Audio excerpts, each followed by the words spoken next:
conduct of elections in any country is crucial. This is because it gives the citizens opportunity to choose their representatives and leaders in positions of authority. And this comes with a lot of challenges. The electoral system in Nigeria has been having its fair share of such hiccups, leading to prolonged dispute resolutions right from the beginning up till after every election. Now, another election year is by the corner. Politicians, the electoral umpire, INEC, and the electorate are getting set to be on their toes. Alignments and realignments have since begun, and in the next couple of days, spanning into weeks and months, this will be heightened. On Frontline this week, we are focusing on the Electoral Amendment Act, its prospects, INEC, and its rules, and other matters arising. My name is Ogochukwu Kaona, your regular host, and seated here is Timide Warewe, INEC Head of Voter Education and Publicity in Edo State. So you're welcome to the program. Thank you for having me. All right, let's just begin with the area which you occupy, publicity. How far with the ongoing permanent voters registration exercise in the state? Okay, beautiful. The exercise is going on very well. As you are aware, we started around the 28th of June 2021, and we first did the first phase, we ended the second phase. Right now we are in the third phase. We are still doing it at the local government headquarters, the 18 local government headquarters in the state, and then also at the state office. So far so good. Edo State is doing pretty well, although there are the turnout sometimes is not encouraging, which I think we'll talk about it later. But so far so good. It is okay from Edo State. Can you put a figure to it? Okay, figure. We started with the online registration, what we call the registration, which was online, and then 2 weeks after 3 weeks after, we now started the physical one, the capturing of the biometrics. So up till today, we are doing the two side by side. What I'm saying is that we are still doing the online pre-registration. We are also doing the capturing of the biometrics. So for the online registration, from inception, from the beginning till today, so till Monday, because we always, every Monday, we give an update of the registered figure. So for the online registration, as at on the 7th of February 2022, in Edo State, we have registered around 248,000 plus.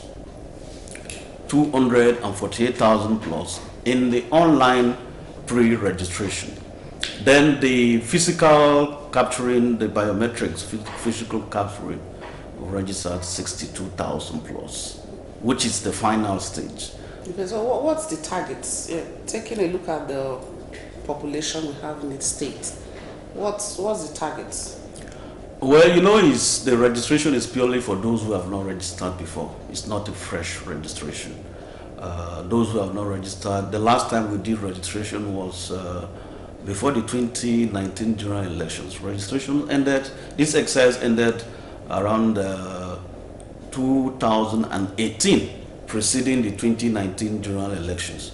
So what we are doing is those who have come of age, 18 years of age, from 2018 to 2021 when we started, and now 2022.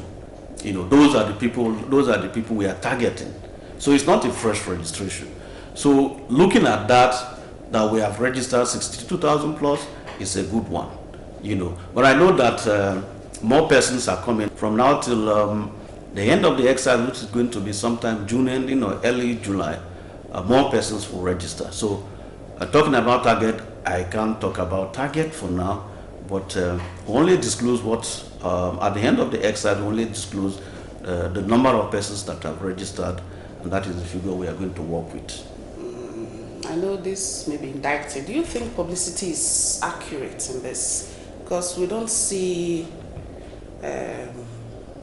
much publicity telling people what to do. an average Nigerian tend to forget, and at the end of the day, it's rush. Yeah. Well, in terms of publicity, well, there could be some kind of, we may not be doing up to expectation because we may not have enough resources for that. But, at the beginning, there was like enough publicity, enough mobilization, at the beginning of the CVR. It was, widely broadcasted, televised, widely announced, publicized in so many media platforms, even the radio, the TV. I personally have been going from radio station to radio station, and also a few TV stations here in Benin. And of course, INEC Abuja too, somehow did a whole lot, at the commencement of the program. But that notwithstanding, we should have sustained that tempo till now, because like you said, some persons will forget that this exercise is still ongoing, and then they have to come and register and all that. And basically that is why I'm here. What we are doing is also creating publicity, awareness, and now be going from one TV station to the other, from one radio station to the other, from now till June ending or early July, when we'll bring this whole exercise to a close. So we may not be doing fantastic, we may not be doing too well, but we'll do our best to tell the people that this exercise is still on, and encourage them, mobilize them to come and register. So is it a question of funding? Yeah, everything has to do with funding. Everything has to do with funding. So, you can't walk into a radio, television station and then walk out like that without giving a cola and all that. Even though, if you do that once, twice, the third time you will feel guilty, So it has to do with some amount of funding. But that notwithstanding, we'll do our best to get the system going. So what about those people in the local areas, like in the villages? Are there some form of, town crying kind of enlightenment? Well, some of these things... we use the traditional rulers and all that? Yes, we did some bit of awareness creation before now. Like I said earlier, sustaining it is the problem. But some of these things, in other places, we don't leave it entirely in the hands of INEC, to this whole job of sensitizing the public. Unfortunately, here, the roles other stakeholders are playing is a little minimal. But I don't want to indict anybody. But I think that it's a problem for everybody. All of us, we have different roles to play when it comes to creating awareness or sensitizing the people, the public, on exercises like this. The political parties, the civil society organizations, the media, INEC, traditional rulers, religious leaders, all of us. Because the process is, all of us are partners, all of us are stakeholders. And we must contribute, we must all play our different roles for us to have a good process. Right now we are talking about the CVR, the continuous voter registration. Mobilizing people, those that have not registered, to come out and register. So the rural areas, find some NGOs, some CSOs are doing their best. I don't want to mention them. Some of them are doing their best to gather people, mobilize people to come out and register. But I think that is also not enough. Maybe they will also talk about funding, I don't know. But we should be on air. We should be mobilizing people from time to time. So the exercise is still ongoing. Let everybody, all hands should be on deck. Traditional rulers, the civil society, the media, the political parties. Just as NTA is doing. Yes. NTA is always, NTA is always at major stakeholder. Yes, NTA is always at our beck and call. So every other stakeholder should please emulate NTA and other organizations, other groups that are doing very well, to please play their role so that we can mobilize enough people to come out and register, preparing them for the 2023 general elections. Okay, so before we go to the Electoral Amendment Acts and the signing and the hula baloo, what are you foreseeing with the arrangement on ground? Are you foreseeing a very different kind of election in 2023? It still depends on the outcome of the Electoral Act. when the Electoral Act is passed, the Electoral Bill is passed, we know the National Assembly has passed it. When the President assents to it, then we know that we have a brand new law. And then INEC will now unfold its agenda, its programs, the guidelines and everything, So, but going by it, because we know some of the new provisions or the amendments, some of the fundamental amendments that have been made. So going by that, we know that we are going to have a better election come 2023. But here in Edo State, because what we did in 2020, the governorship election was very good. So we are just going to build on what we did in 2020 governorship election. So it's not going to be too difficult for us here in INEC Edo State. We're just going to improve on what we did in the governorship election in 2020. So what other information do you want the public to know about how to go walk into any INEC local government office and register? Yes. Any procedure?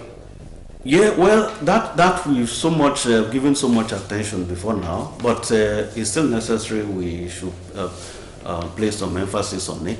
The registration is still ongoing. We are not only doing the registration, we are also doing transfer of the voter's card, your voting point from one place to another. You can do that online. You can do it online, and that is it.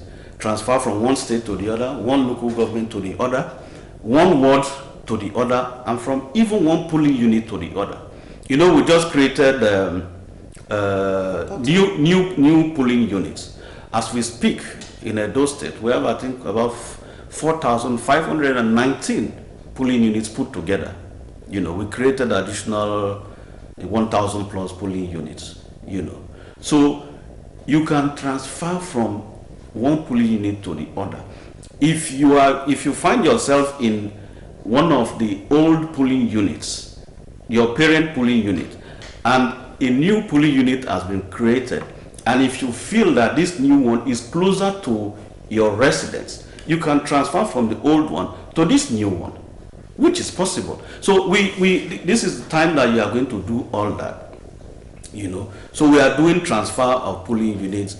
We are also doing those people that their PVCs are worn out, they are defaced, they are old. They can now go to the INEC office and request for change to get a new one. You can also do that online. If you can't do it online because you're not computers literate, you can go to the INEC office and do it. If you have lost your PVC, you can go and get a new one. The process is clear. You must show identity, an evidence that you've lost your PVC, which is by way of a court affidavit or a police extract that you lost your PVC. That evidence is enough for you to take it to the INEC office, and then they will now start the process of getting a new PVC for you. So all these things are ongoing as we are doing the registration. And then we are also distributing the old permanent voter cards, those that didn't collect their PVCs before the 2019 general elections. Their PVCs are still with us. They're still in our custody. So at the local government offices, we are still distributing them. There was so much hue and cry preceding the 2020 general election. This issue of PVCs not being distributed. So many persons were saying, I didn't collect my PVC before the last election. Why is INEC not distributing PVCs and all that? So we tried to tell them that, well, it was because of COVID. That we didn't want so many persons to gather in a particular location. That was the challenge we had. But right now, we are distributing the PVCs as well. So I'm using this medium to tell the public, those that registered long time ago, instead of going to register afresh, if you registered, just walk into an INEC office. If you're lucky, your PVC is still there, and you pick your PVC instead of going to register afresh. Okay, so I registered in Delta, for instance, and now I'm in Edo State. Yeah. Is it possible to do a transfer? Very simple. Okay, so Yes. what do I do? What I want to do, you registered in Delta, so your registration is in Delta, but you are coming to Edo State. So all you need to do is if you can't do it online, if you can do it online, you can do it online. You don't need to go to the INEC office. But if you can't do it online, just go to the local government office, the INEC office, the local government that you want to transfer your voting point to here in Edo State, not your former place, here in Edo State. Go to the INEC office and just give them your details. They'll switch it to you. They'll put you in the ward, the polling units in the ward, in that particular local government for you. It's as simple as that. Very simple. Very simple. As ABC. Yes, it's easy as ABC. Okay, let's go to the Electoral Act now, which provides for the structure of INEC, its powers and guidelines for voters' registration, procedures for conduct of elections, and so on. What more can you tell us on the Electoral Act as a guru in the business? Am I a guru? Huh? Yes, no. In the election matters. No, the Electoral Act is still in the offing, it's still in the works. They are still doing it because it has not been assented. You remember the last time they did it and sent to the president, and then so many things, and then it was sent back. And now they've reworked it, so to say, and sent back to the president. And I hear the president has also sent it to the Minister of Attorney General, Minister of Justice to also look at it. And then after that, maybe he will assent to it, or maybe he will send it back, But we as staff of INEC, we know that there are some fundamental amendments that have been made. And we are just waiting for the bill to be assented by the president. And of course, you know that the whole 2023 general elections is dependent on this electoral amendment. Yes, so immediately it is passed, then we are now going to unfold our timetable, our guidelines will follow from there, and then the activities, the step-by-step activities leading to the 2023 general elections will also commence. So we are waiting for that assent. All of us, the whole country is waiting, INEC is waiting. The most important one is to us as staff of INEC, as a commission, is this whole issue of electronic transmission of results from the polling unit to other categories of other layers of election collation. That is one thing that the commission clamored for, which we know that will give us a transparent election, which will know that at the end of the day people will come to know that, people will come to accept the integrity of the commission in relation to the activities that we so conducted. So we are looking at that aspect of the law, and it is very key to us. It is very important to us, because a situation where what we used to have in the past, where we have only this paper result, and then along the line it is being snatched, or along the line it is being mutilated in favor of this or in favor of that, and at the end of the day the mutilation continues until it gets to a point and all that. So some of these amendments will now sort of put a stop to some of those activities, and that was why that matter was highly contested, or it was highly debated before it was finally approved, so to say, by the National Assembly. So many stakeholders said, no, this is the way to go for us to have a good election. So that is one aspect of the amendment that we are happy. Yes, INEC is concerned about. Yes, we are concerned and we are happy with, because we know that it will give us a transparent, free and fair election. Another area we are looking at is also this whole issue of the conduct of the primaries by the political parties. Initially, it was limited to direct primary, and then there was this outcry by so many persons. I don't know, it was irrespective of a particular party. People from the major parties were contesting it, other individuals were contesting it, civil society groups, some persons were saying this is the way to go, some persons were saying no, and all that. But the president, in his own wisdom, I think somehow rejected that aspect, and then now sent it back to the National Assembly. So from what we are hearing, that they've given some freedom for the parties to make choices in terms of which mode they are going to conduct their primaries. Now we have the direct, we also have the indirect, and again they've added the third one, which is by consensus. So whichever way you want to choose, to pick your candidate, it's left for the political party. I mean, that is also a very good one, because you must allow people to make choices. You cannot limit people to one particular system. Of course, we know that in all of it, there are advantages and disadvantages. Even the direct primary, some persons were clamoring for. To us, it's cost intensive. So there are disadvantages and there are disadvantages. But the bottom line is that you must give room for people to make choices, and that is what they have done right now. It's democracy. Yes. Okay, what about the area that I talked about, the card readers? Yes, card reader has been phased out. That is another aspect of it. We have, even though it is not completely, we use it in Anambra. We use BVAS, what we call bimodal voter accreditation system in Anambra for accreditation. But going forward, when this electoral bill is assented to by the president, it is the same BVAS we are going to use to now transmit the result from the polling unit to the collation center, from the collation center from ward collation to local government collation, and all that. That is in the law. So what is the same BVAS that we are going to use? So BVAS,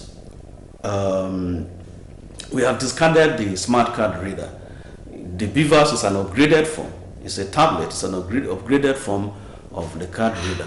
So right now, the BVAS is in the electoral, this amendment of the electoral act. So from now onward, the BVAS is what we are going to use for accreditation and even for transmission of election results.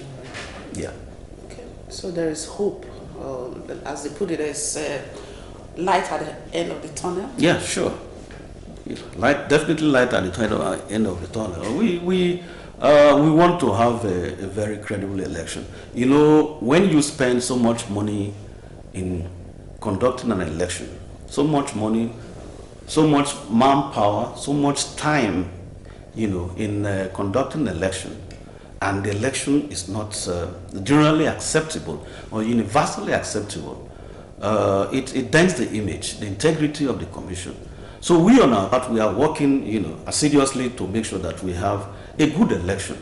So whatever thing that we see as a stumbling block, we'll try to make a way with that for us to have a good election. And that is the number one thing, was the Electoral Act, which to a large extent has been amended. And after that, I think what is left will not be much for us to have a very good election. Right, including the late arrival of electoral materials in some areas. No.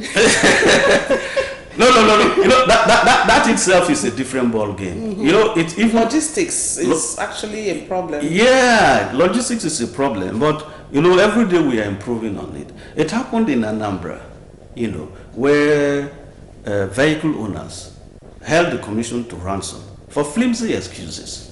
And that was why there were delays in voting, accreditation and voting in so many places. The conduct of election, INEC is the supervising body, but we deal with so many people play different roles. The transport owners, be it road or marine, if it is riverine, they play great role in moving men and material to the various destinations. And sometimes, for no good reason, some of these people frustrate the commission. Pay their monies maybe up to 80%. At the time, they will insist that we should pay them 100%. 100% paid. Some persons will still talk about insurance. I hear this place is volatile. What plans do you have? And based on that, they will not move their vehicles. They will not move their boats until things like that are sorted out. So sabotage can come from anywhere. It's not on the part of the commission. It's some of these groups of people that sabotage our efforts. And at the end of the day, people will call INEC you know.